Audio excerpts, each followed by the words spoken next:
Khan. Shalom Israel, Shalom, Shalom, Brother Zabayella. Brother Marquas. Coming back at you with another W5 history lesson. Salakia for taking off the last 2 weeks, had some traveling, had some things going on, but we back at it through the spirit, kind of get into some edification about these different empires that we see in the scriptures. Right? We already know we're an American empire, how crucial and how gruesome that was. We already know the Egyptian empire, the Egyptian captivity, starting with Joseph, right? Going down to our forefathers and how we grew in Egypt. Now we're going into the Assyrian Empire, the Neo-Assyrian Empire, right? Really from the early 800s, right? Going all the way down to the Babylonian empires to the late 600 BC, right? But we get into the spirit of it, man. We're getting into the history and the things behind that, because we bring out these precepts and kind of get this precept real quick. We bring out these precepts. We got to understand and got to search out the history of our fathers, man. We have to do this through the spirit. All right, let me know if you can see my screen. Kind of, I can see it. Let me go to the book of Job, chapter 8, and I'm gonna start at verse number 8, man. Gotta continue bringing these things out, because this is history. This is, a lot of people. I prove that Bible is real. Prove that Bible is real without using the Bible. Well, that's stupid. Second of all, we can go into the history and prove that these things are real. Just going into dates, going into contextual evidence, showing how these kings that actually lived, their names are all in the scriptures, man, and how Israel was treated during the times of these persecutions. Right? It's Job 8:8. For inquire, I pray thee, of the former age, and prepare thyself to the search of their fathers. So guess what? Right? The Neo-Assyrian Empire is of the former age. Is of the age of before. Right? And we have to go into the history, because we have to understand how our fathers lived during that time. We have to understand how our fathers moved during that time, how hard and gruesome the captivity was that our fathers lived in. And it's going to paint, like I say, a better picture when you're reading the Bible, man. When you're reading the scriptures, now you understand the dates, you kind of understand where they was at, you understand how they was living. It provides a better setting when you go into these different things, man. All right, let me give one more precept real quick. All right. Occupied in prophecies, occupied in history, occupied in the meditation of the ancients, man. Let me go to Sirach real quick. Chapter 38. All right, this is the book of Sirach. Chapter 38. I'm going to start at verse 33. And it says, they shall not be sought for in public council, nor sit in the high congregation. They shall not sit on the judge's seat, nor understand the sentence of judgment. Right? This is going into men that, are in the state of the world and their craft and their jobs too much, man. They're not going to be able to sit in the judgment seat, because they don't go over judgments. They don't go over the history. They don't go over these different things, right? They cannot declare justice and judgment, and they should not be found where parables are spoken. These are what the wise men are going to go into. They're going to go into the history. They're going to go into the parables, right? They're going to go into these different things, right? That's going to help further the edification of their people, right? So that's what we got to understand. And that's what we have to go into. To help further the edification of our people. But you got it. You go to Sirach 5:15. And right, so let me back off the brother. These things that we going over. It's things that we should already have stored up in our mind. Again, the Bible is Black history, so you don't want to read this and go over these accounts and not go deeper into this history. Outside the Bible, to link it up more with the scriptures. Because the Lord said in Sirach 5:15, it says, be not ignorant of anything in a great matter or small. That you never know, what someone may come up to you with. You may be in school and you hear about the Assyrian Empire. You should know, okay, my ancestors lived during this time. You may hear someone on the radio or in music or whatever, and you hear about a certain time period. You should be able to pinpoint where your ancestors was during this time period. Again, every nation, they can pinpoint where their ancestors was during a specific time period, but the so-called Black and Hispanic man, we was never taught these things. So because we was never taught these things, it's up to us to search these things out. We go to Proverbs 25 and verse number 2. Right, the Most High said it's an honor for a king to search out a matter. So you want to have that spirit to search things out, because in America, nothing's going to be given nor handed to you, like how it is with these other nations. All right, in America, you learn about the Tang Dynasty. And you learn about Chinese history in America. Learn about the Greeks and the Romans and the Persians and the Babylonians. I learned all this, in middle school, 6th grade, 7th grade. I never learned about, my history and where my ancestors was at during this time. So because the Most High has now brought this knowledge out in the last days, you got to take advantage of it in righteousness. The Lord said in Proverbs 25:2, it is the glory of God to conceal a thing, but the honor of kings is to search out a matter. And it's an honorable thing. You go into these history books and go into the Bible and you reading and you trying to figure things out. The Most High said that's an honorable thing. That's not a light thing for a man to search things out and find the knowledge thereof. A lot of people in this world that have things given to them.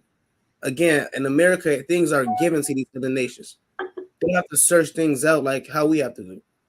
So for that reason, the Most High said that's an honorable thing for a king. That's all I had on that. And this history, or going into this history, is very important. And you gotta understand, if we didn't have this history, it'll be hard to validate certain things, man. We have to have the history, man. Hey, even the kings in our past, even heathen kings went into different history, man.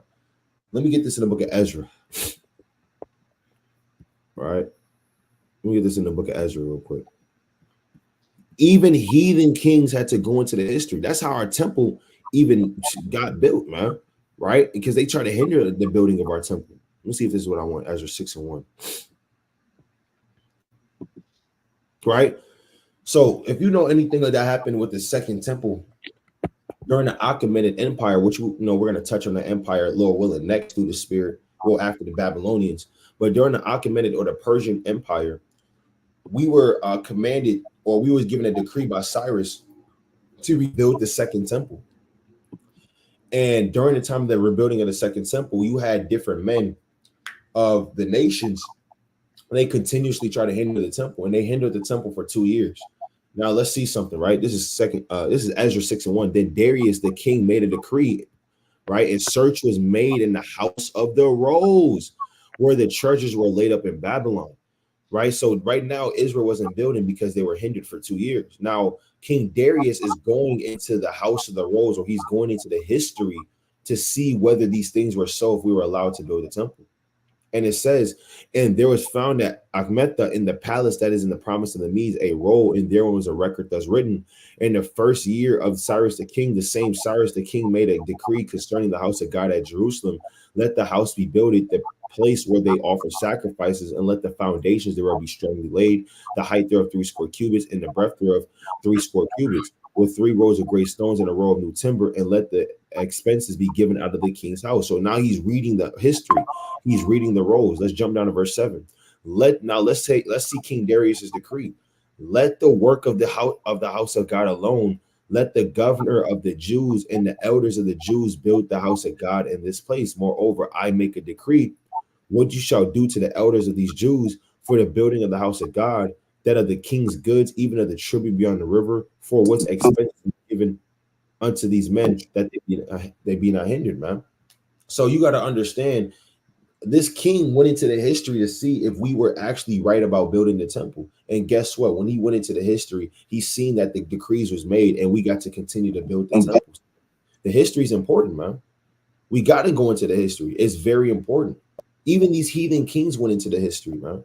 The history's important, right? What you got it?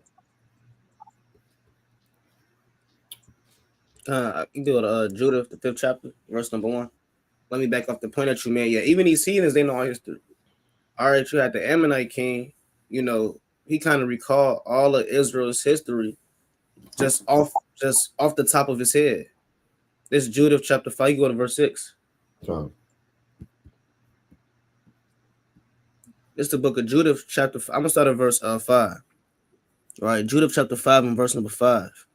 It says, then said Achior, the captain of the hosts of Ammon, it says, let my Lord now hear a word from the mouth of thy servant, and I will declare unto thee the truth concerning this people, which dwelleth near thee, and inhabiteth the hill countries, and there shall no lie come out of thy mouth. out of thy servants, like come out of the mouth of thy servant. So you have Achior bringing up this report to Nebuchadnezzar before he comes against Jerusalem, right? Southern kingdom. It says, this people are descendants of the Chaldees. Now, a lot of people, they don't even know, a lot of Israelites, they don't even know that we come from the Chaldees. All right, we come from Abraham. Abraham dwelt in Ur of the Chaldees. All right, came from his father Terah, and arrested a man and his family that dwelt in that area before he departed. So Achior, he already knew that. Achior, he didn't have to go into the book and read that. No, he knew that of memory through all the studying that he already did for my people. It says, verse 7, and they sojourned therefore into Mesopotamia, because they would not follow the gods of their fathers, which were in the land of Chaldea. Right? You read that in the book of Genesis, the 12th chapter, how Abraham, the Most High, told him to get up and leave. Again, Achior, he already knows all of this already, though. Through all the study he did before, he didn't say, hold on, Nebuchadnezzar, let me go back. I kind of forgot what happened at this time. Let me open up this. No, he already knew these things. So if a heathen knows our history to the T, how much more should we know our own history to the T with dates, timelines, certain men that's written of in the scriptures, etc. It says, verse number 9, then their God, or verse 8, right? Verse 8, it says, for they left the way of their ancestors and worshiped the God of heaven. It says, the God whom they knew. So they cast them out from the face of their gods, and they fled into Mesopotamia and sojourned there many days. Right? Because the gods that Abraham's father worshiped was the moon god, the sun god. We go into history, it's a god called the god of sin that was heavily worshipped back then during the Ur of the Chaldees. So Abraham and not Abraham, but his fathers, they served and they worshiped, they idolized that God. So Abraham, being the mighty man that he was, he chose to follow the Most High, leave out that area. Again, Achior already knew all this history. So when we read on in this chapter, we're not going to read the whole thing, but it goes into how these heathens know about our history. You go to Acts chapter, I believe that's Acts chapter 6, and verse number, let me see what I want, Acts 7. All right, Acts 7. Yeah, Acts 7 and verse number, you can start at verse 3. Right, with Stephen. We on Acts the 7th chapter.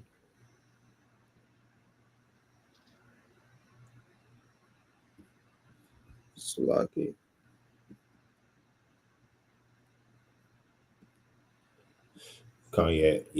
Stephen was a mighty dude that recounted history all the way from the time of Genesis, man, off the top of the head, full of the spirit.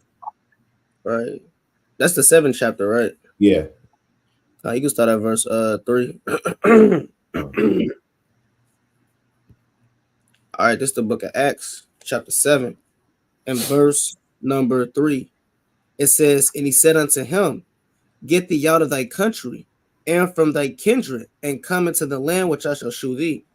So when you read Acts 7, you read Jude the 5th chapter, the same way how Achior is recalling these accounts, Stephen, being filled with the Holy Ghost, is doing the same thing.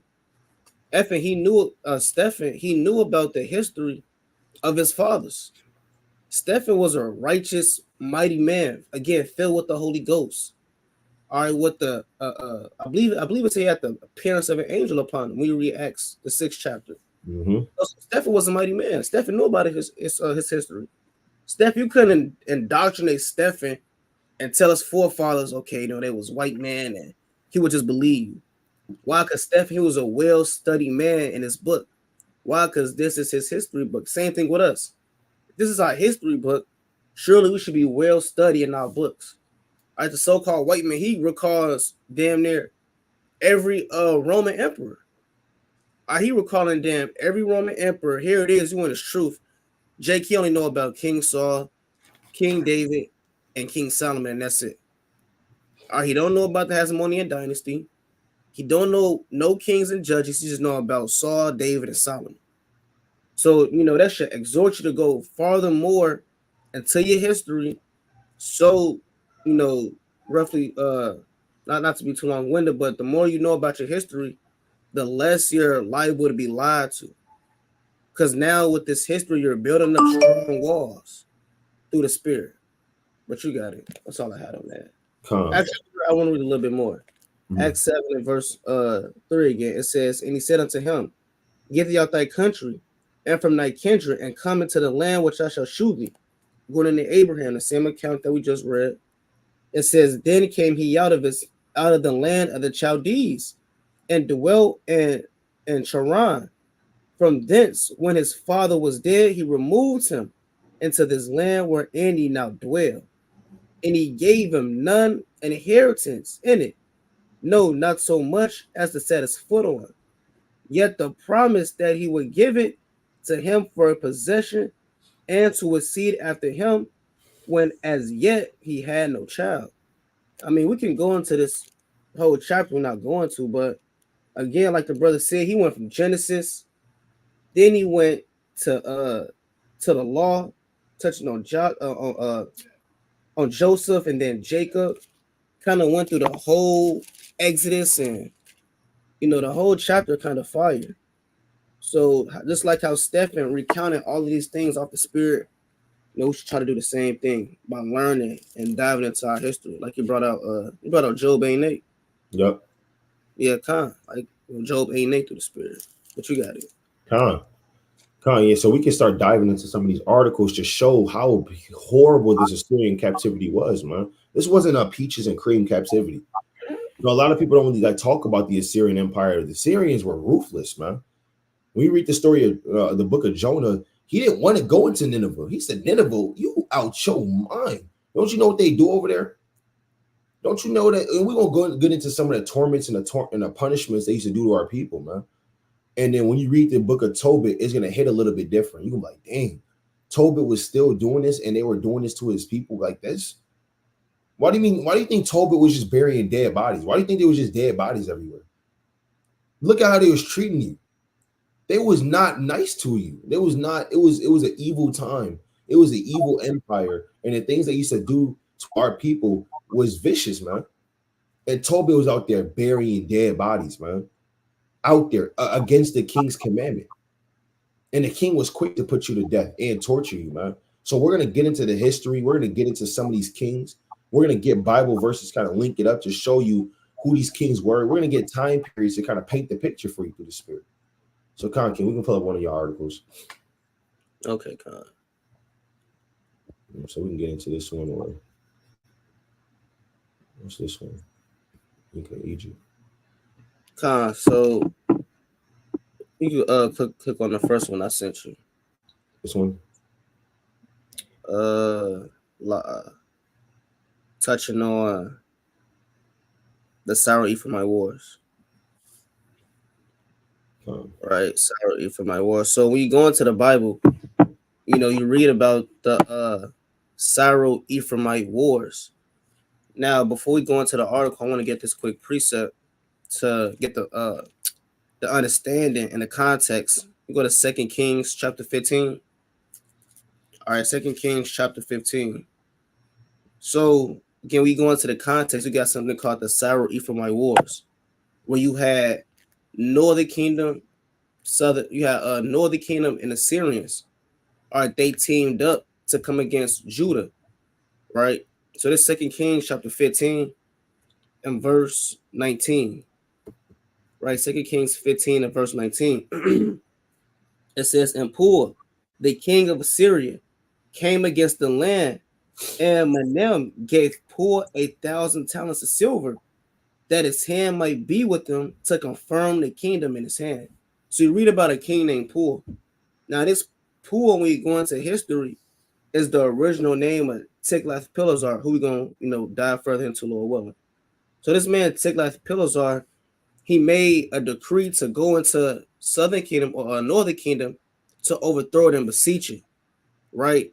He made a war decree to overcome Israel. So when you read on, it says, verse 20, So I'm read verse 19 again, the latter part. It says, and Menahem gave poor 1,000 talents of silver, that his hand might be with them to confirm the kingdom in his hand. So in order to stop Tiglath-Pileser from entering into Israel and overthrowing the kingdom, they bribed him with silver and with much money. Reading on in verse 20. And Menahem exacted the money of Israel, even of all the mighty men of wealth, of each man 50 shekels of silver, to give to the king of Assyria. So the king of Assyria turned back and stayed not there in the land. So as long as they're giving, right, Tiglath-Pileser or poor this bribery, this money, he agreed to not come into the land. So when we go to 2 Kings, the 16th chapter. All right, let's go to 2 Kings chapter 16 and let's start at verse 1. All right, 2 Kings 16 and verse number 1. So this is building up from when Assyria first, made conflict with the northern kingdom. 2 Kings 16 and 1, it says, in the 7th year, Pekah, the son of Remlah, Ahaz, the son of Jotham, king of Judah, began to reign. 20 years old was Ahaz when he began to reign. And he reigned in Jerusalem, right? And he reigned 16 years in Jerusalem, and did not that which was right in the sight of the Lord his God, like David his father. Jumping down, it says to verse number, I'm going to jump down to verse 6. It says, at that time Rezin, king of Assyria, recovered Elath to Syria and drave the Jews from Elath, and the Syrians came to Elath and dwelt there unto this day. So Ahaz is the point. So Ahaz sent messengers to Tiglath-Pileser, right? The same king we just read about in 2 Kings, the 15th chapter. Northern kingdom was bribing them, said they want to come in. So now he's headed to the southern kingdom where the Jews are, Judah, Benjamin, and Levi, and Ahaz is reigning. So it says, verse 7, so Ahaz sent messengers to Tiglath-Pileser, king of Assyria, saying, I am thy servant and thy son. Come up and save me out of the hand of the king of Syria and out of the hand of the king of Israel, which rise against me. So you had the Syrians, right? And you had northern kingdom. They came together to overcome the tribes, the southern tribes. You can put up that article now for the context or for the visual. So you got to paint this picture, right? You have the Syrians and you have northern kingdom coming up against Judah. So as Ahaz is seeing this all play out, he's calling upon, it's madness, but he's calling upon Assyria, right? Tiglath-Pileser to come and help him. Mind you, in verse 7, it says, so Ahaz sent messengers to Tiglath-Pileser, king of Assyria, saying, I am thy servant and thy son. So this grown man, this king, told another king, I'm your son. Come help me. Right. Come save. You're my dad. Help me. That's off. He didn't call upon the name of the Most High. He didn't go on a fast. He didn't pray. He called upon another mortal man, a king, to come and help him to save him from his own brothers. So when we read about the Sorrow Ephraimite War, it says, Sorrow Ephraimite War was a conflict which took place in the 8th century BC between the kingdom of Judah with the alliance of Aram, Damascus, and the king of Assyria, based in Samaria. At 735 BC, kings Rezin of Aram, Damascus, and Pekah of Israel, right, Syria and Israel, attempted to depose King Ahaz of Judah through invasion. And that's the account we read 2 Kings, the 16th chapter. All right, you go back to the precept real quick. You read in verse 5, 2 Kings chapter 16, and verse number 5.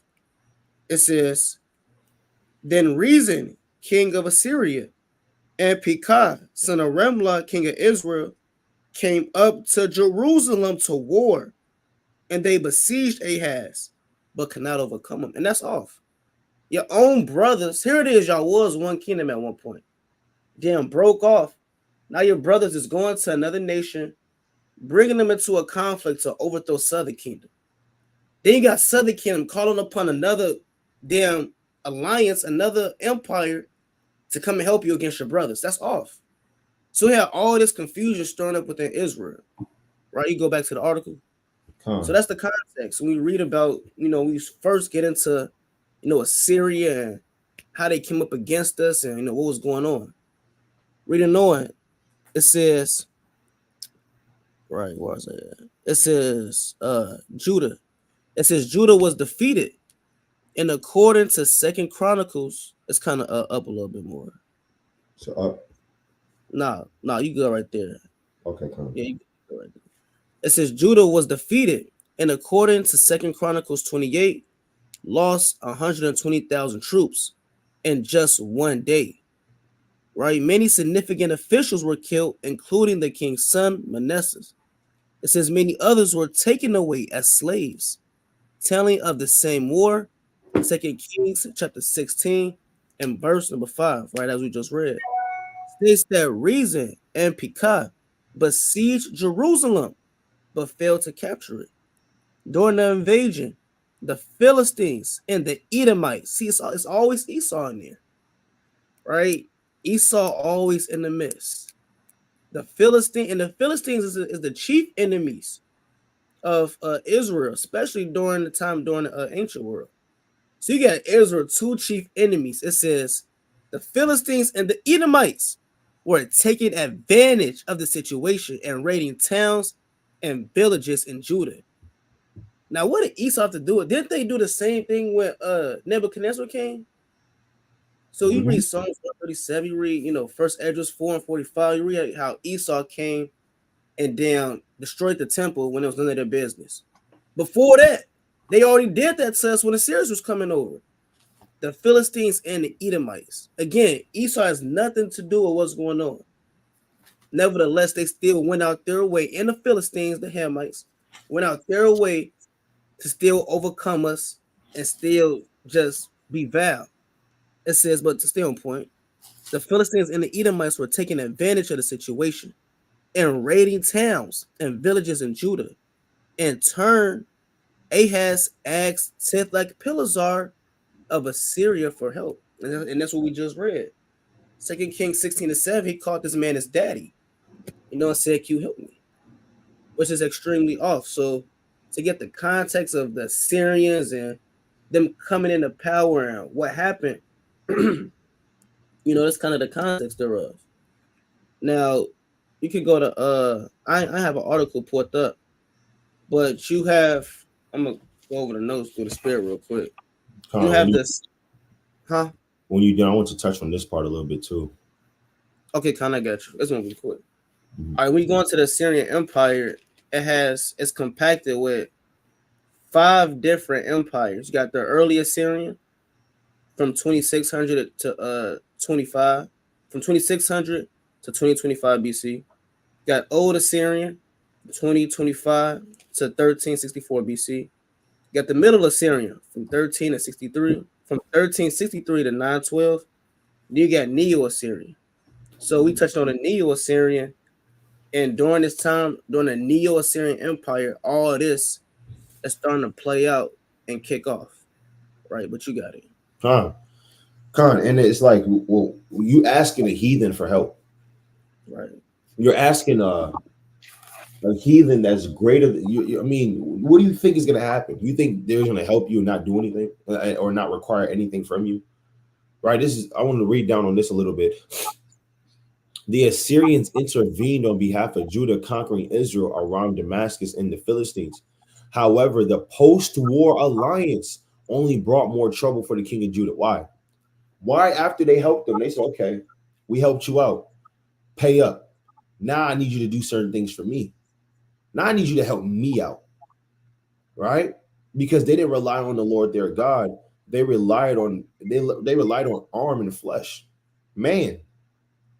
It says Ahaz had to pay tribute. He had to pay taxes to King. That's slavery. He said, yeah, I helped you out. Now guess what? You got to pay up. To Tiglath-Pileser III with treasures from the temple in Jerusalem. So you had to take money out of the Most High's, from the Most High. Take money from the Most High to pay a heathen. and the royal treasury, he also built idols of Assyrian gods in Judah to find favor with his new ally. So guess what? He had to find favor with his ally, man. He had to please him. He had to please man. He had to end up pleasing man because he helped him out. Now let me go to the book of Sirach, chapter 13, real quick. This is real life, man. You can't expect help from a heathen and think that he's gonna walk off and walk away and you say, okay, well, he helped me. Oh, that's it. No, right? It's Sirach chapter 13. And I'm gonna start at verse 4. If thou be for his profit, he will use thee. It's talking about the rich man. But if thou have nothing, he will forsake thee. Right? If thou have anything, he will live with thee. Yea, he will make thee bare and would not be sorry for it. Didn't Tiglath-Pileser III make the Judites bare? Didn't he make them naked? Didn't he make them naked before the Lord? Didn't that happen? I mean, you gotta understand. Afterwards, after the war, guess what? He said, "Oh yeah, you're my son. Okay, well I'm gonna treat you like my son. You're gonna do what I tell you to do. You're gonna give me your money. You're gonna build my idols in your high places, and you're gonna take that money from your God. You're gonna give it to me." And guess what? He couldn't do anything about it because the Assyrians was a very big empire at that time, man. In the midst of the Syro-Ephraimite wars, that's why he had to pay money to a heathen. But that heathen made him bare. Guess what? He didn't make him sorry for it. Right? You can go to Ecclesiastes 7:7. All right. He didn't make I mean, you gotta understand that, man. You gotta be wise. Right. You gotta trust in the Most High. You have to trust in the Most High, man. This is classic. Surely, Ecclesiastes 7:7. Surely oppression maketh a wise man mad, and a gift destroys the heart. So guess what? He paid him. He said, "You know what? Help me out." He said, "All right, I'm gonna help you out. Right? I'm gonna help you out a little bit, but you're gonna have to do something for me in return, man. You're gonna have to give me all your goods, you know." And that's only what a fool would do. A fool is only gonna trust in his arm, man. A fool is gonna trust in vanity. He's gonna trust in money. He's gonna trust in things that he can he's gonna trust in another man. You trusting in man for? That's why our forefathers said this through the spirit. And I'm gonna get one more. You got it. Here's Galatians chapter 1 and verse 10. For do I now persuade men or God, or do I seek to please men? Yet if I please men, I should not be the servant of Mashiach, man. And this guy, he was trying to please man. He put up gods to please another man. Usually you hear about accounts of Jake trying to please a woman doing this. But this man is pleasing another man. You got it. You can see if there's some images on. I want to get like a map on there. I got a map of the Assyrian Empire. Okay, you can pull that up. Right. Kind of zoom in a little bit. Right, so it's good. So it's certain maps that show the conquest with the certain colors on Assyria taking down Northern Kingdom and them, trying to take down Southern Kingdom. So of course Assyria is up in the north. It's north of Israel. So as they're coming down, they're making their way from, Persia, Ecbatana, all the way to Egypt. Right, they're going on this route. So to also give a visual as well, we see Zidon, right? Not you see Zidon, that's around the area of Northern Kingdom. All right, that's around the area of Northern Kingdom. You got Manasseh, Gad, Ephraim, Dan up there, etc. And Southern Kingdom, we see Jerusalem would be farther down in that area. So as they're coming down, all right, they're first dealing with Northern Kingdom. And this is where the whole conflict kicks off with the Syro-Ephraimite wars. It started off with them paying Assyria to not overcome them. Then Northern Kingdom going to Syria, not the Assyrians, but going to Syria for help. which Syria will be a little bit right under Assyria, when called them for help to overcome Jerusalem, the southern kingdom. Now you got southern kingdom calling this chief empire Assyria to defend them. Mind you, northern kingdom is already paying the pillars our money to not come up there. Now Judah paying them money to help them. So it's just, again, it's all confusion, within the nation. The Lord, let's get the classic. All right, 1 Corinthians 14 and verse 40. Classic. Right? It says 1 Corinthians 14 and verse number 40, let all things be done decently and in order. All right, that's all out of order. If you get all hell breaking loose, you fighting your brother, and you just getting heathens involved with it. And as heathens are getting involved, you got other heathens sneaking in, the Philistines, the Edomites. They sneaking in there, burning cities of Judah and taking this and taking that. And that shows when you're not one with your brother, when you're not one as a nation, all hell breaks loose. You got camp beefs now when, Edomites joining certain camps and overthrowing a congregation. All type of madness. You got heathens coming up to brothers' camp spots and throwing down the camera, telling them to close up camp, and they closing up camp. All this happens with the spirit of contention. We're going against your brother. The Most High sets up other nations and heathens to overcome and overtake you. And it's seen plain as day. The Most High put a perverse spirit in the midst of Israel because they wanted to go off. And they get heathens from all around just stirring up confusion. No one's calling upon the name of the Most High. No one's proclaiming a fast.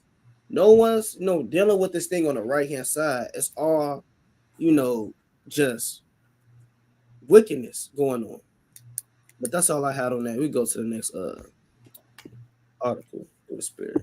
Yeah, I mean, that's like, if I'm fighting my brother, I go find somebody outside to help jump my brother. Right. That's evil. That's my blood brother. The Lord not dealing with that. Trying to war against your brother. I mean, we gotta read about, the kings, like I said, the king about Asha, northern kingdom. So they they warn against each other. The Lord said, what the hell are you doing? Stop. You taking your brothers captives in slavery. What are you doing? You asking other heathens for help. Why? This is an in-house matter, and you calling somebody out on the outside, man. Yeah, that's why the Lord had to kind of do that to them, man, and judge them for that. You want to pull up one of mine? I can pull up one of yours. Con, you got it through the spirit. Con. So, stop it. So this is the Neo-Assyrian Empire. As we know, like the brother's going into, right? The Neo-Assyrian Empire from 912 to 612 BC, right? Roughly 300 years. With the final stage of the Assyrian Empire stretching through Mesopotamia, right? The Levant, that's where Israel is. Oh, Satan. See that? It's getting hot. Right? And it says throughout Mesopotamia, nobody want to become a member, man. Right? And it says the Levant, which is Israel, that's where Israel is. Egypt, Anatolia, into parts of Persia and Arabia. Beginning with the reign of Adad-Nirari II from 912 to 891, the Neo-Assyrian kings made great territorial expansions to forge the greatest empire in the world up to that time, right? And it says the Assyrians feuded the most effective fighting force in the world and were the first to become armed with iron weapons. So these are the first. The Assyrian Empire is the first people to have iron weapons, right? You had spears with like actual iron tips on it, right? Swords, was iron, right? And it says whose tactics in battle made them invincible. Their political and military policies has also given them long-standing reputation for cruelty and ruthlessness. Though this has become challenged in recent years, as is now argued, they were neither more or less cruel than other ancient empires, such as that of Alexander the Great or of Rome. So this is a cruel empire, and we're going to get into some of the tactics that they have done, right? Some of the things that they did, right? But you're gonna read about it. It's ridiculous, man. Right? And it says the kings of the empire, such as Tiglath-Pileser III. This is the king that we just got done reading about, right? Or Pul, right? He helped out during the Syro-Ephraimite wars and kind of was called a father by King Ahaz of Judah, right? That's that guy, right? And it says Shalmaneser the fifth, right? This is the king that took Israel into captivity. During this king, that's when Israel went in, went through the waters, as you read in Second Ezra chapter 13, verse 40. Right, so this king reigned from 745 to 727 BC. This king reigned from 726 to 722 BC, and we got some accounts on him. Let's talk about Shalmaneser the fifth real quick. Right, let's go to the book of Second Ezra chapter 13 and verse 40. All right, go to the book of Second Ezra chapter 13. So all of these kings are in the Bible. All of these kings are in the Bible, man. It's the book of Second Kings, chapter 13 and verse 40. So those are the 10 tribes which were carried away prisoners out of their own land in the time of Hosea the king. Hosea or Hoshea the king was the last king of Israel during this time. And we're going to get 2 Kings 17 to understand that. Whom Shalmaneser, the king of Assyria, led away captive. So this is around the time of 722 BC, from 726 to 722 BC. This king reigned roughly for about 4 years. The king of Assyria led away captive, and he carried them over the waters, and so they came into another land. What does it mean when they came into another over the waters? They came over the Euphrates River, because again, we pull up the map. Israel is over here. This is the Euphrates River. Nineveh is over here. The chief capital of the Assyria is Nineveh. So they were carried over the Euphrates River, carried over the Tigris, and then guess what? Now they're in Nineveh. So that's what it means when they was carried over the river. And this is Shalmaneser. This is that king that did it. All right. Going back to this. Looks like it. Verse 41, but they took this counsel among themselves that they would leave the multitude of the heathen, go forth into a further country where never mankind dwelt, that they may there keep their statutes, which they never kept in their own land, and they entered the Euphrates by the narrow passages of the river. For the Most High then showed signs for them and held still the flood till they were passed over. For through that country there was a great way to go, namely of a year and a half in that same region is called Assyrian. They then dwelt into the latter time, and now when they shall begin to come. So this is that king that reigned during this time, right? When Northern Kingdom came to America, this is the guy that reigned. He's the one that took down Northern Kingdom and brought him into slavery. And that was the end of the Northern Kingdom Empire under Hoshea the king. Let's get that. Let's go to 2 Kings 17. So you have to understand that, well, how do you know that Bible is real? Well, all of these kings are in here. Right. Have you ever heard of Shalmaneser the fifth, Tiglath-Pileser the third, Sargon the second, Esarhaddon? Right? Have you ever heard of these kings before? Right? These are real men. It's 2 Kings chapter 17, verse 1. In the 12th year of Ahaz, king of Judah, began Hoshea the son of Elah to reign in Samaria over Israel 9 years. And he did that which was evil in the sight of the Lord, but not as the kings of Israel that were before him. Against him came up Shalmaneser, king of Assyria, and Hoshea became his servant. See that? And gave him presents. And the king of Assyria found conspiracy in Hoshea. So even though you serving this king and you became his servant, these heathens would still try to find some conspiracy against you, just to find an excuse to take you into slavery. But guess what?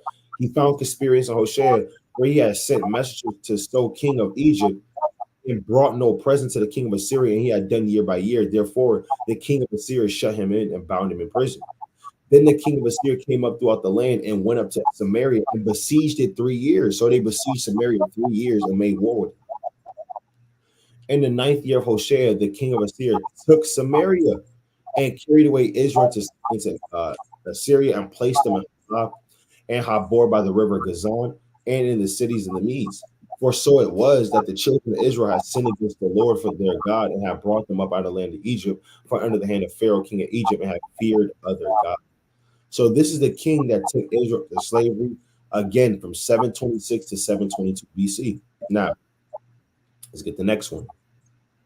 So now we know about him and him. Who is this guy? Sargon II. Right? Sargon II. Sargon II reigned from 722 to 705 BC. 722 to 725 BC. You don't really see him a lot in the scriptures, but guess what? His name is mentioned. Let's go to Isaiah chapter 20, verse 1. His name is mentioned. Right? Reigned roughly 17 years. It's Isaiah 20 and 1.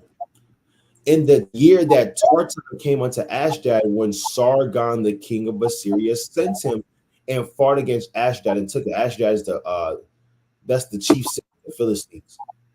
So Sargon II was really warring against the Philistines at this time. He wasn't really warring against Israel. That's why his name is scarcely mentioned. Right? So he was trying to take down the Philistines at the time. But Sargon II was the king of Assyria during this time. And this is the time when Isaiah was walking naked, right, as a prophecy. At that time, at the same time, spake the Lord by Isaiah the son of Amos, go and loose the sackcloth from off thy loins and put off thy shoe from thy foot. And he did so, walking naked and barefoot, right? And the Lord said, like as my servant Isaiah have walked naked and barefoot 3 years for a sign upon Egypt and upon Ethiopia, so shall the king of Assyria lead away the Egyptians prisoners and the Ethiopian captives, young and old, naked and barefoot, even with the buttocks uncovered, to the shame of Egypt. And they shall be afraid and ashamed of Ethiopia their expectation, and of Egypt their glory. And the inhabitants of this isle shall say in that day, behold, such is our expectation. Whither we flee for help to be delivered from the king of Assyria, and how shall we escape? So the prophecy going into how the Hamite nations will be taken down by the king of Assyria, Sargon II. So Sargon II was the king during this time from 722 to 725 BC. He was really more focused on the Hamitic nations. He's also mentioned in the book of Tobit. All right, let's go to the book of Tobit. Chapter 1.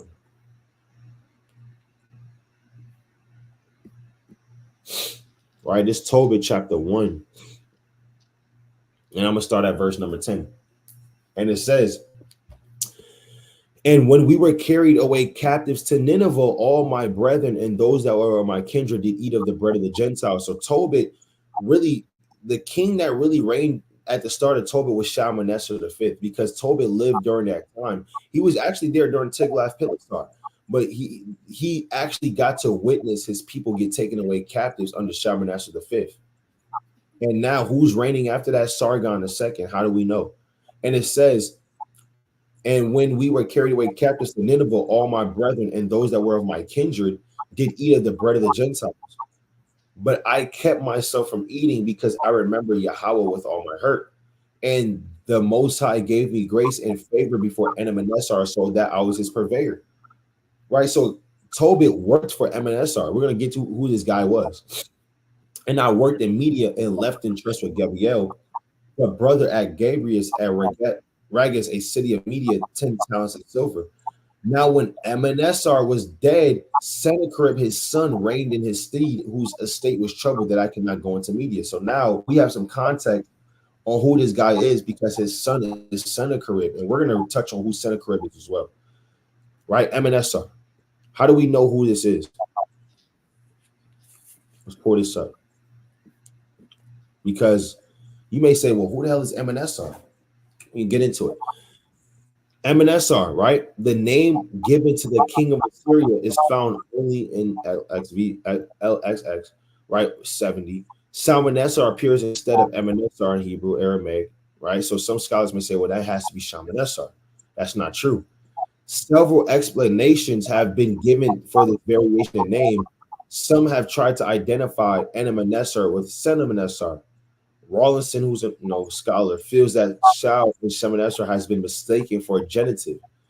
He transposes the M and M identification between Enemeneser and Shalmaneser is virtually eliminated. For Tobit 1 and 15, that's the book that we just pulled. Shalmaneser is made the father of Sennacherib, whereas the father of Sennacherib was Sargon. So the father of Sennacherib was actually Sargon, not Shalmaneser. Others feel it as an unrecorded private name for Sargon, In more recent times, the name has been looked upon as an Assyrian compound for Sargon, the legitimate king, an epithet for Sargon. So this is Sargon II. Sargon II is who Tobit worked for at this time. He was his purveyor or his trader. He did the king's business. That was Sargon II. That was that guy. Right. So let's go back to this. Kind of just running down these kings real quick. So we talked about Sargon II. He's in the book of Tobit, and he's mentioned in Isaiah the 20th chapter. Remember, he reigned from 722 to 705 BC during that time. Right? Now, Sennacherib. Who's this guy? This is the man that blasphemed Israel. He sent his servants to blaspheme Israel. That's him. Let's read about that, Isaiah 37. Right? Let's go to the book. If you got anything, King, let me know. Con, I got some after you. Con, this is Isaiah chapter 37, verse 16.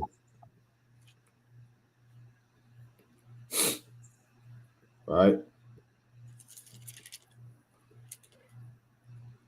So this is the guy, when you read Isaiah chapter 37, right? When you read, Second Chronicles chapter 33, right, during the time of Hezekiah, this is the king that blasphemed Israel or sent his servant to blaspheme Israel. When you read about the famous 185,000 Assyrians being put to death, that was under the reign of this king, right? Sennacherib, from 705 to 681 BC. From 705 to 681 BC. And you want to know the kings that ruled during this time. This is Hezekiah. Hezekiah ruled during this time. Right? Going back to Tobit, when Tobit went to Jerusalem, that was the time that Hezekiah came into power. And that when Tobit went to Jerusalem, Hezekiah was the king because Hezekiah established the feast during this time after his father went off. Right? Hezekiah was ruling during this time. So let's go back to Isaiah 37 and verse number 14. And it says, and Hezekiah received the letters from the messengers and read it, and he went up to the Lord's temple and spread it out before the Lord. It's in the NLT to kind of get a better picture. And Hezekiah prayed this prayer before the Lord. O Lord of heaven's armies, God of Israel, you are enthroned between the mighty cherubim. You are alone, God of the kingdoms of the earth. You alone created the heavens and the earth. Bend down, O Yahweh, and listen. Open your eyes, O Lord, and see. Listen to Sennacherib's words, right, of defiance against the living God. It is true, Lord, that the kings of Assyria have destroyed all these nations, and they have thrown down the gods of these nations to the fire and burn. But of course, the Assyrians could destroy them. They were not gods at all, only idols of wood and stone shaped by the human hand. Right. So this is the prayer that Hezekiah sent because this guy, Sennacherib, he came against our people, man. Right, let's jump down. Right, let's jump down. Verse 36. That night, the angel of the Lord went out to the Assyrian camp and killed 185 Assyrian soldiers, 185,000 Assyrian soldiers. When the surviving Assyrians woke up the next morning, they found corpses everywhere. Then King Sennacherib of Assyria broke camp and returned to his own land. He went home into his capital, Nineveh, and stayed there. So Sennacherib, that's the guy that had 185,000 Assyrians smoked by the Most High God. And that's the time, that was during the time Hezekiah was ruling. Right? I got some on that too. And for the context for that as well, you want to know you want to know why that took place. So you think you can pull up a map, not a map, but a timeline of the kings of Judah. So you had different kings, and you had the spirit behind different kings, which had certain things play out through the spirit. So earlier we read about King Ahaz. King Ahaz was the one that called Tiglath-Pileser his daddy, But after King Ahaz, you had a son. Now his son was Hezekiah. Hezekiah was one of three kings that was considered blameless before the Most High God. pull up there's a lot going on this one. That's what I'm saying. Right. You read about Hezekiah. Where you at? You have to pull up another one. Yeah, this is bad. Yeah, Great visual. Yeah, Damn. She don't know what the hell is going on. Nevertheless, you read about Hezekiah. Now, Hezekiah was righteous. So the reason why the 185,000 Assyrians got smoked, I'm going to read it after you kind of pull it up. Nevertheless, the reason they got smoked was because Hezekiah, he didn't do what Ahaz did. Hezekiah, he called upon the name of the Most High. He stopped paying tribute. And it's a lot of things that transpired because remember, at first, the Assyrians was on our side. They end up overthrowing, Northern Kingdom, 722 BC, Salmanassar. But when Hezekiah came into power, he stopped paying the tribute. Remember, Ahaz, he paid the tribute, called him dad, help me out. Hezekiah came into power, he said, I'm not paying tribute. This money is for the Most High, etc. This for our nation. Then, Sennacherib, seeing that he stopped paying that tribute. So Sennacherib went out his way to now overcome and to come against Judah. So you read about Ahaz, right? For not Ahaz, but Hezekiah. Right? You see the timeline. You got your kind of. You see Ahaz or Hezekiah. Now again, Ahaz, he was off. And you read about the timelines as well. The timelines, they link up, right, with the times of the kings of Assyria, showing how they all ruled roughly around the same time. Right? Contemporaries, of course. So right after Ahaz, you have Hezekiah. Now I want to get this precept in 2 Kings chapter 18. Through the spirit, you want to be more like Hezekiah, man. All right. We read about our kings, each king had a spirit that they moved in. Again, Ahaz, he moved in more so of a fearful, faint-hearted. You go to Isaiah the 7th chapter.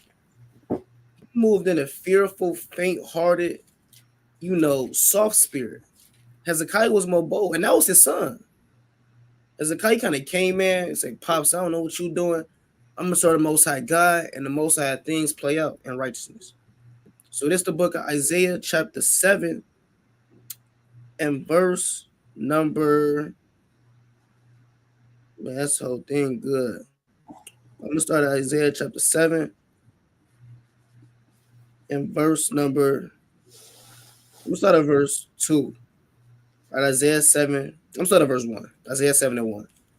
It says, and it came to pass in the days of Ahaz, the son of Jotham, the son of Uzziah, king of Judah, that Rezin, king of Syria, and Pekah, son of Remlah, the king of Israel, went up toward Jerusalem to war against it. Right, that's what we read earlier. It says, but could not prevail against it. And it was told the house of David, saying, Syria is confederate with Ephraim, meaning Syria linked up with Ephraim. It says, and his heart was moved, and the heart of his people, and the trees of the wood are moved with the wind. Then said the Lord unto Isaiah. That's what the Lord told Isaiah. It says, go forth now to meet Ahaz, thou and Sharajash, thy son, at the end of the conduct of the upper pool and the highway of the fuller's field, and say unto him, take heed and be quiet, fear not. So the Lord commanded the prophet Isaiah to go to Ahaz. And when he went to Ahaz, he told him what? Fear not, neither be faint-hearted, for the two tails of these smoking firebands, for the fierce anger of Rezin with Assyria, and of the son of Remlah, because Syria, Ephraim, the son of Remlah, have taken evil counsel against these, saying, let us go up against Judah and vex it, and let us make a breach therein for us, and set a king in the midst of it, even the son of Tibaal. So that was their plan. Let's go up against Judah, let's vex it, set up a king. Isaiah is telling him, don't be fearful. We know what's happening. The Most High told me to come to you and said, don't be scared, I got you. It says, verse 7, thus saith the Lord God, it shall not stand, neither shall it come to pass. So Isaiah told them their conspiracy is not going to come to pass.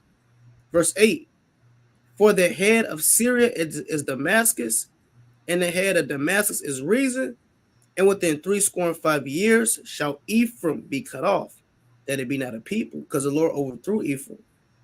Jumping down to verse 10, it says, moreover, the Lord again. So the Lord spake again unto Ahaz, saying, ask thee a sign of the Lord thy God. So the Lord told Ahaz, ask a sign to show that I got you, to show that this thing is real.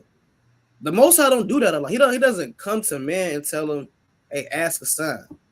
Normally, man got to seek out a sign. Man got to perceive a sign. Man got to pray for a sign. Isaiah went up to Ahaz and told him, hey, the Most High, he told you to ask for a sign. All right, it says, but Ahaz said, I will not ask, neither will I tempt the Lord. And that's off. You didn't ask the Lord, but you asked the heathen. So with that context, that shows the spirit that Ahaz was moving in. You go to 2 Kings chapter 18. Let's go to 2 Kings 18. You read about his son Hezekiah, and how Hezekiah, what his mindset was when he came into this thing. Right, let's go to 2 Kings 18, and let me see what I want. 18, and we stopped paying the tribute, right, to the Assyrians. 2 Kings chapter 18 and verse number right here. Oh no, this is verse 15. I'm looking at verse 15, and he kind of cut it off. We can start at verse, is it 17? I believe I want 17. It's in this area. I may be reading right over it, right? Verse 22, verse 21. All right, I'm going to start at verse 21. Right. Now, this book of 2 Kings, chapter 18, and verse number 21. It says, now behold, thou trustest upon thy staff of this bruised reed, even upon Egypt, on which if a man lean, it will go into his hand and pierce it. So is Pharaoh the king of Egypt unto all that trust on him. But if ye say unto me, we trust in the Lord our God, is not that he whose high places and whose altars Hezekiah have taken away, and have said to Judah and Jerusalem, ye shall worship before this altar in Jerusalem? Right, because you read the latter chapter, Hezekiah burnt all the altars and served the Most High God. Verse 23, now therefore I pray thee, give pledges to my Lord, king of Assyria, and I will deliver thee 2,000 horses, if thou be able on thy part to set riders upon them. So this is like the brothers going into Sennacherib, talking crazy against Hezekiah, saying how he's going to overthrow us. Reading on, it says, now then wilt thou turn away thy face of one captain of the least of the masters of the servants, and put thy trust on Egypt for chariots and for horsemen? So we read this account, Sennacherib, he's coming up against, Hezekiah, because Hezekiah stopped paying the tribute. He decided to rebuild the walls, all right, and set Israel back in its first estate. Now you can jump up to verse number 10. Come. Sennacherib, he actually came up against Judah. It's not like Sennacherib never came up against Judah. Sennacherib actually ended up coming up against Judah, and he took one of the cities, Lachish. All right, so this 2 Kings chapter 10. 2 Kings 18 and verse number 10. It says, and at the end of 3 years they took it, even in the 6th year of Hezekiah, and the 9th year of Hoshea, king of Samaria, was it taken. Right, no, the kingdom was taken. And the king of Assyria did carry away Israel. And the king of Assyria did carry away Israel unto Assyria, and put them in Halah, and the Habor, and the river of Gozan, and the cities of the Medes, because they obeyed not the voice of Yahweh their God, but transgressed his covenant, and all that Moses the servant of the Lord commanded, and would not hear them, nor do them. Now in the 14th year of King Hezekiah, did Sennacherib, king of Assyria, come up against Judah, all the 5 cities of Judah, and took them. So certain cities, Sennacherib, when he came up against Judah, he was able to capture certain cities.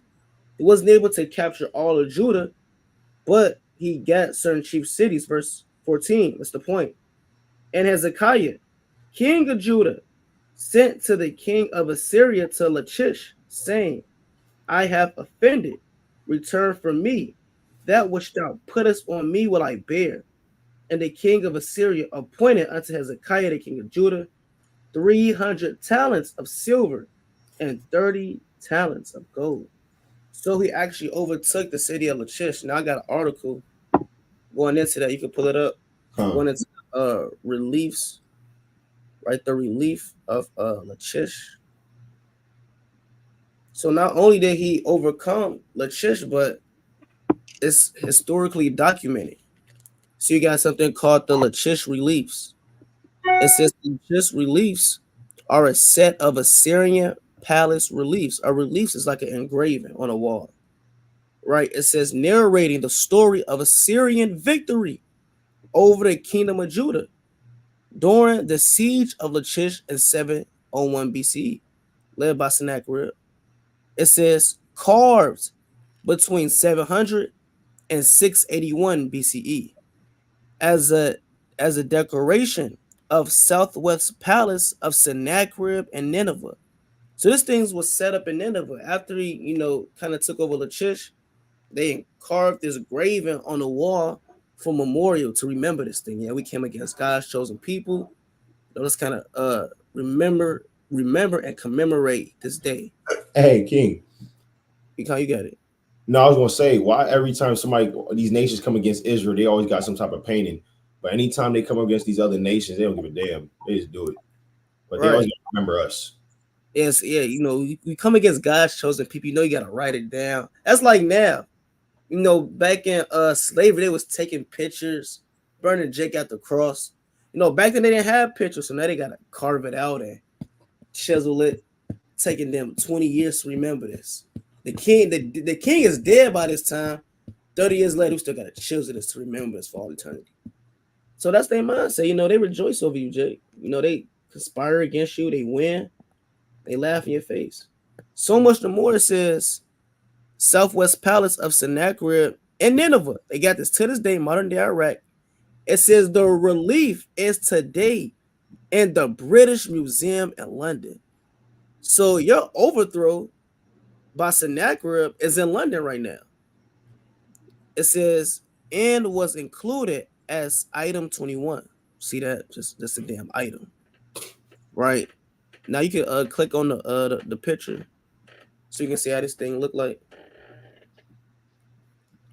So as you see, you have servants, you have Sennacherib sitting on his throne, and you have men bring a Sennacherib presents, gifts after the overthrow through the spirit. And this is what they carved out to commemorate your overthrow.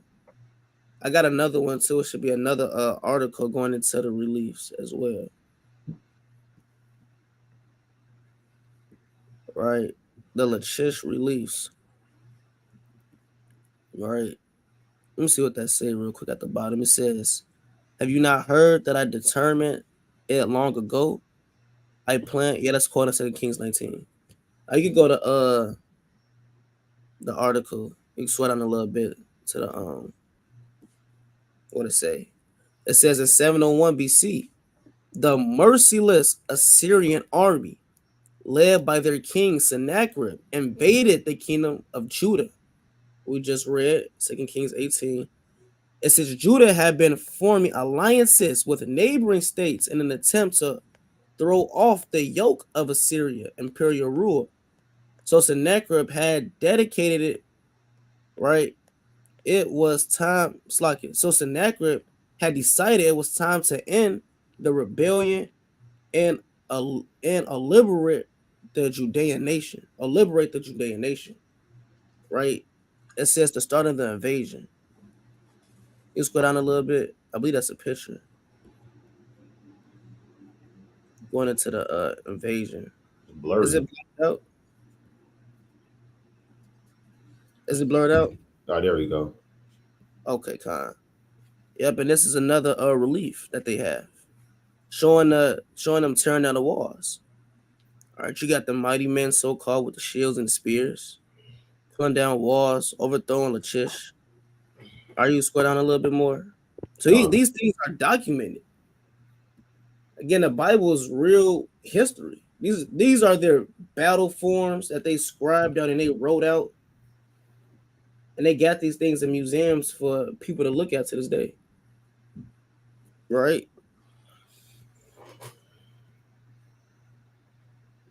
It says, well, not it says, but you see these images. Just scroll down a little bit more.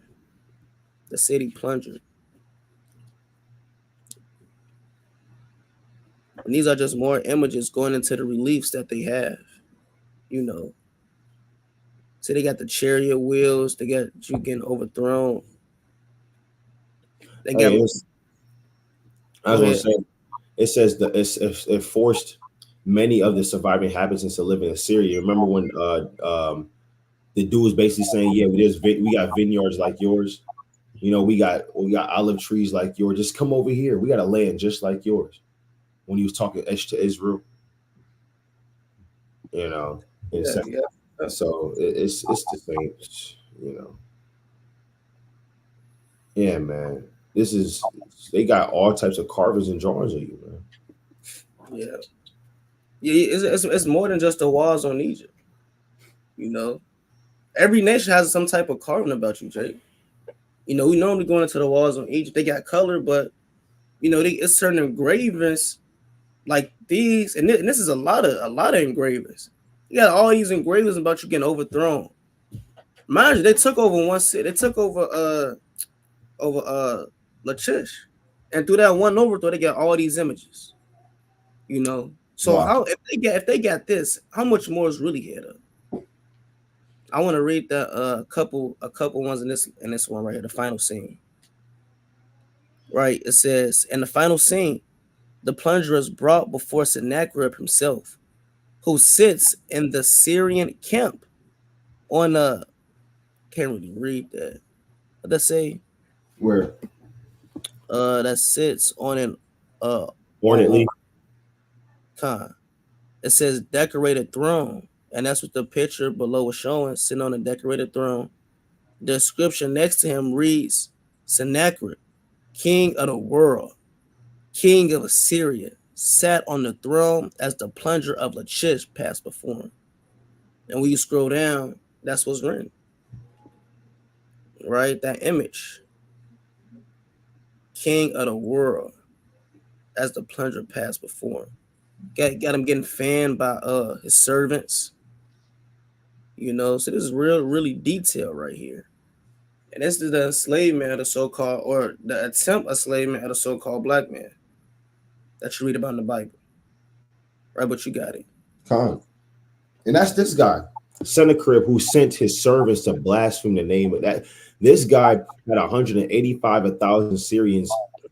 Most I put all of his damn soldiers damn near to death, man. It's like I did one more article on that too. I sent it Huh. to you. I sent it to your email.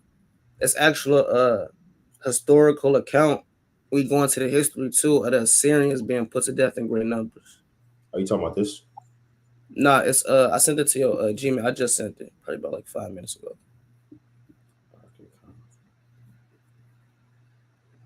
Right, it goes into the overthrow, and it goes into the account of 2 Kings, the 19th chapter, with that overthrow. I'm gonna read it again while you pull that up. But this is the book of 2 Kings, chapter 19, and verse number. So like in 2 Kings 19, right?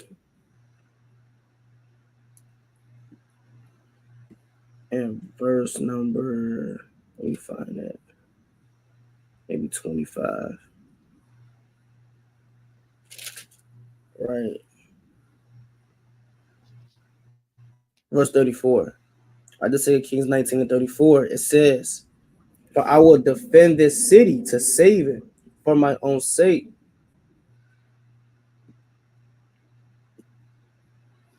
Can you hear me? Con, I can hear you. Okay, Khan. I will defend the city to save it for my own sake, for my servant David's sake. And it came to pass that night that the angel of the Lord went out and smote the camp of the Syrians 100 fourscore and 5,000. And when they arose early in the morning, behold, they were all dead corpses. So you got something called, well, this article goes into the clues of bloody biblical, or I believe it said battles, right? The angel of God, hold on, kind of went So, black. You good. yes. Let me do this real quick. My computer going slow now. Satan, man, this is getting too hot with these damn Assyrians, man. Hold on, let me redo this. All right, I'm about to pull it right back up. God. All right, here we go. Here we go.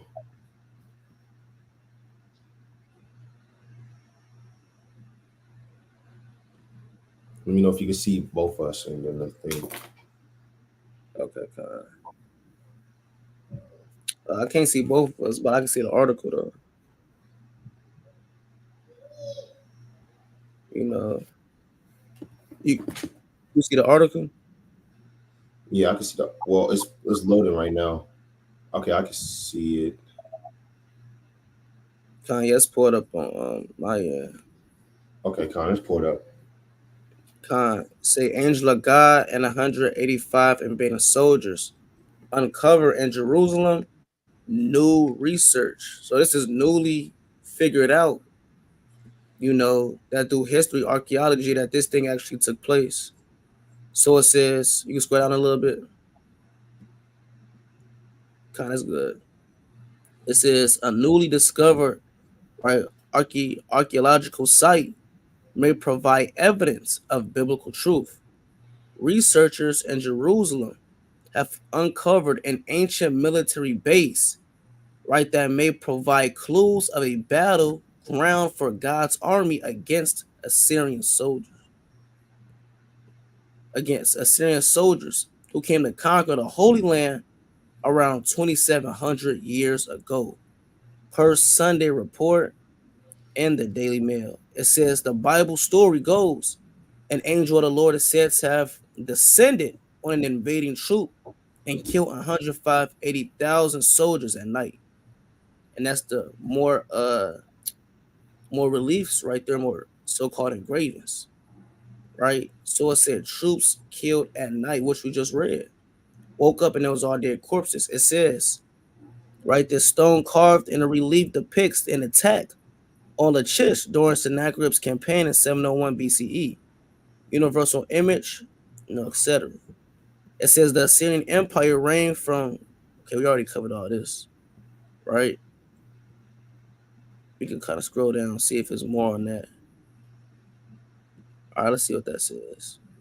It says with this ancient engraving, archaeologist Stephen Compton was able to cross-reference aerial photos of the alleged area, part of historic taken site in Israel called Amushin Hill in 1910 to discover the maps match up.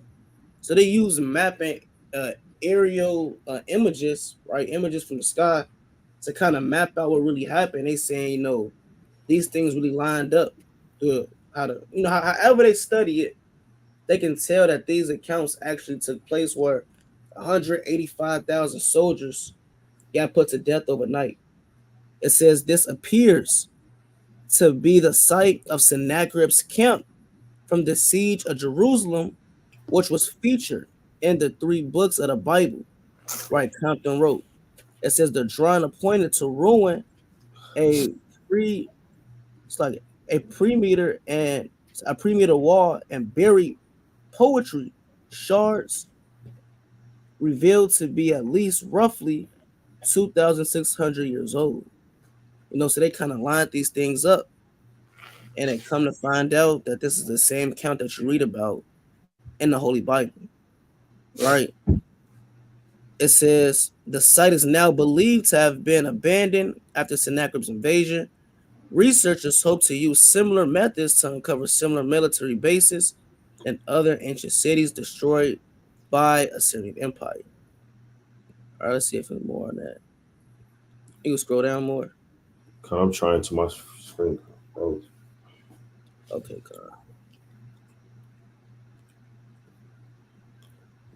All right, you can scroll down a little bit more. Let's see. All right, you can stop right there. It says, in some cases, it's been possible to use the newly discovered camps to locate the sites of ancient cities that were known to have been besieged by the Assyrians, but those locations were unknown or uncertain, Compton said. Kind of giving the precepts, right? 2 Kings 19:35, what we just read, through the Spirit, right? Give out more accounts.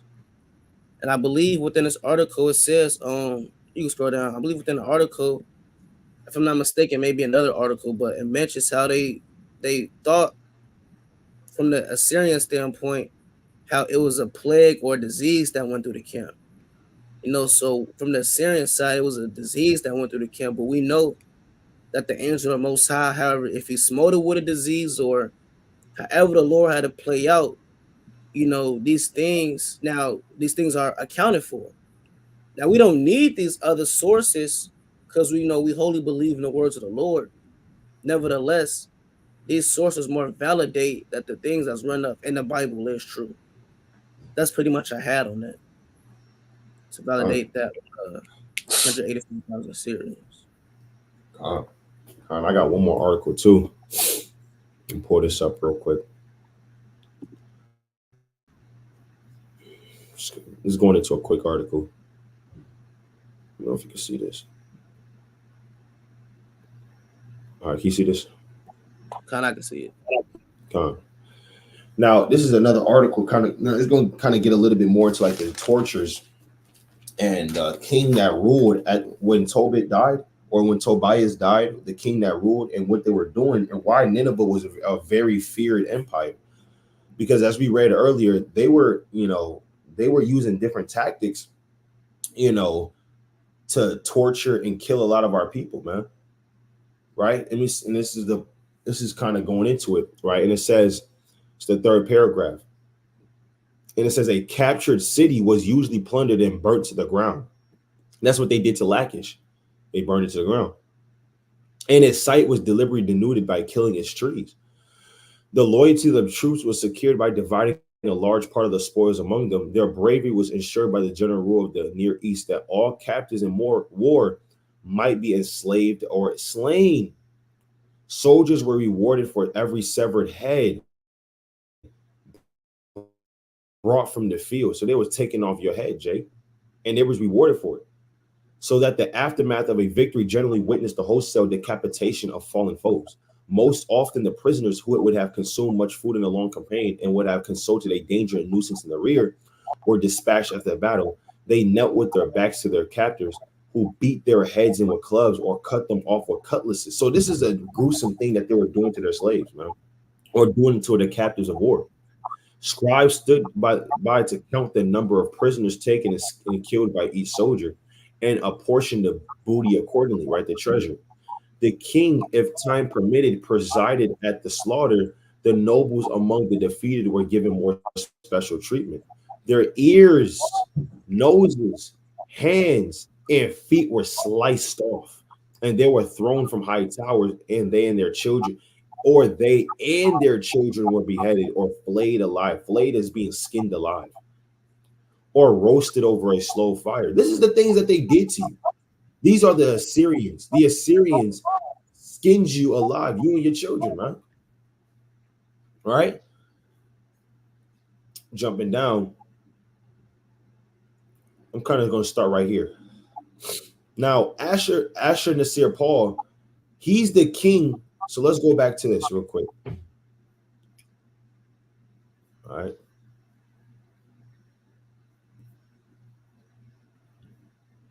This is the king that lived when Nineveh fell. When we read about Tobit rejoicing over his death because Nebuchadnezzar came and destroyed them, this is the king that ruled. It's Tobit chapter 14 and verse 14, and he died at Ecbatane in Media, being 107 and 20 years old. But before he died, he heard of the destruction of Nineveh, which was taken by Nebuchadnezzar and Ahasuerus. It's like in Ahasuerus. And before his death, he rejoiced over Nineveh. This is the king, Ashurnapar, that, was ruling at the time when the Assyrian Empire fell. Now, this man is going to tell you what he was doing, man, to our people. Now, Ashurnapar tells how all the chiefs who had revolted, I flayed. He skinned alive.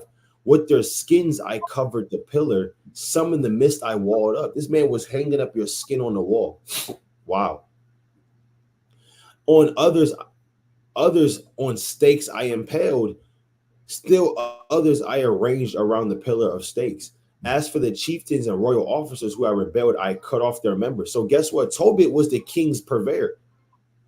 He wasn't in a low position. So if Tobit was to rebel, if Tobit got caught burying dead bodies, this was going to happen, man. He's going to get his members cut off. Why do you think Tobit had to be on the run? When you read about the book of Tobit, now it makes sense that Tobit was now on the run, man, because he was burying dead bodies of his own brethren. It says, Ashurnapar boasted, I burned 3,000 captives with fire. I left not a single one of them alive to sever a hostage. Another of his inscriptions reads, these warriors who had sinned against Ashur had plotted evil against me. From their hostile mouths have I torn their tongues. This man was tearing off their tongues, man. This is a very gruesome empire, man. And it says, and I have compassed their destruction.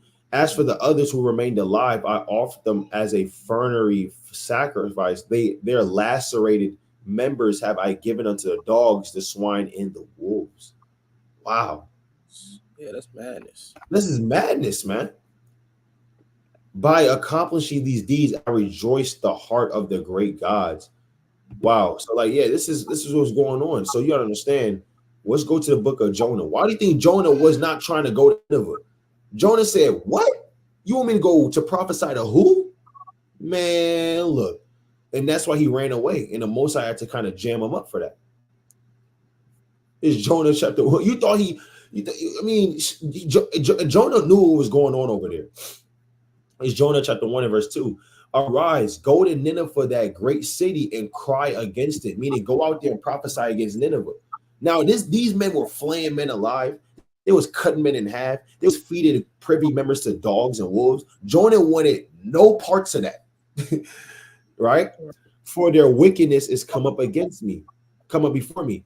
But Jonah rose up to flee unto Tarshish for the presence of the Lord and went down to Joppa. He found a ship going to Tarshish, so he paid the fare thereof and went down into it to go with them into Tarshish from the presence of the Lord. Yeah, Jonah said, hell no. What are you talking about? Lord, what?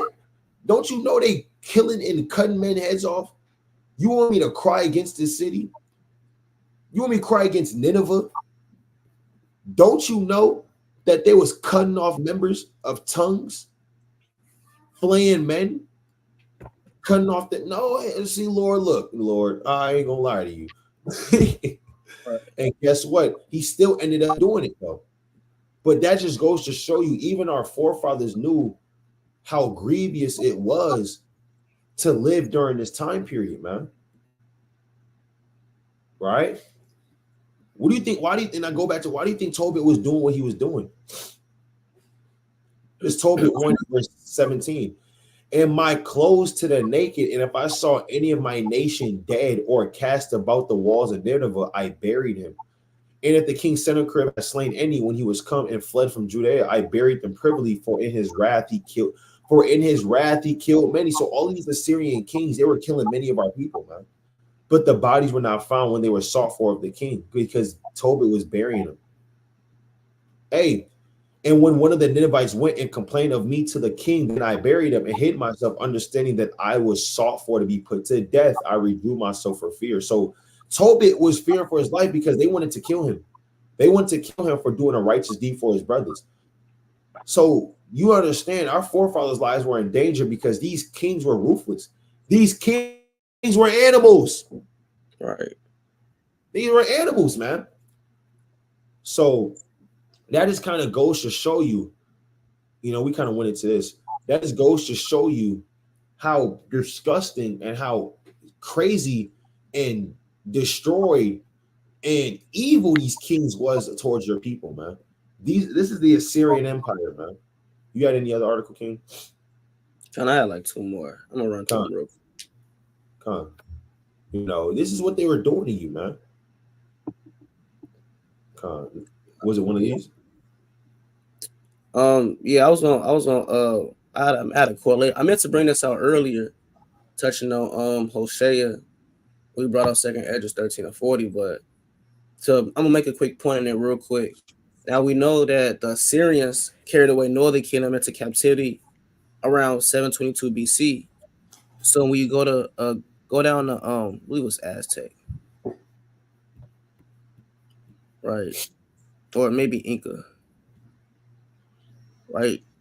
So we know that northern kingdom got carried around here around seven, or they left and got taken into captivity around 722 BC. Now, all right, scroll up a little bit. I'm looking for a date. It should say around 750 BC. Yeah, right there. Scroll up a little bit more. So you read about the Mayans. Now, what makes this correlation, kind of more what validates it more is that we know that around the 8th century BCE, Northern Kingdom got removed out of Israel. So when we read this article, you read under the Mayans, I'm gonna read straight to the point. It says the first Mayan cities developed around 750 BC, and by 550 BC, these cities possessed monumental architecture, etc. So it says 750 BC, which is the 8th century. The 8th century is when Northern Kingdom actually left Israel. So we see with both correlations. Not saying that 750 BC is accurate because it's not, because during this time they were still in Israel. Nevertheless, during the 8th century, it says that the Mayan cities were first being developed, meaning they have first got to that place. Meaning before they first got there, it was somewhere else, proving that the Mayans are part of the lost 12 tribes because it makes a correlation within the 8th century. We see that the Northern Kingdom got overtaken, left out of Israel, and within the 8th century, according to this article, cities was being built, within that area where the Mayans dwelt, so-called Brazil. So that was a quick point I wanted to make from earlier, but it's an article on Sennacherib relief. We went through the Lachish reliefs. Now you got one with Sennacherib Right. relief, right? Not only with Sennacherib, but you also have the Babylonians as well. Should be a Wikipedia con. You also have the Babylonians as well. They also kind of saved certain battles that Assyria had with our ancestors as well. So you read about the Sennacherib Annals. The Sennacherib Annals are the annals of Sennacherib, emperor of the Neo-Assyrian Empire. They are found inscribed in several artifacts, right? It says, it's kind of blurry on my end. It says, I'm gonna jump down, get right to the point. The third paragraph. It says the annals are notable for describing Sennacherib's siege of Jerusalem during the reign of Hezekiah. So unlike the reliefs where it's images carved out, the annals are more so accounts that's scribed and written out. And that furthermore shows you how, one, Hezekiah is a real man. He was a real king. He was a so-called black man that ruled in Israel. And his name is within these different prisms, these prism-shaped, I don't know what you call them, but these prism-shaped objects right here, these annals, as they call it. So Hezekiah's name is actually scribed out. Not only is it scribed out, but the count of the battles is also scribed out in here as well. I have one more going into the Babylonian one,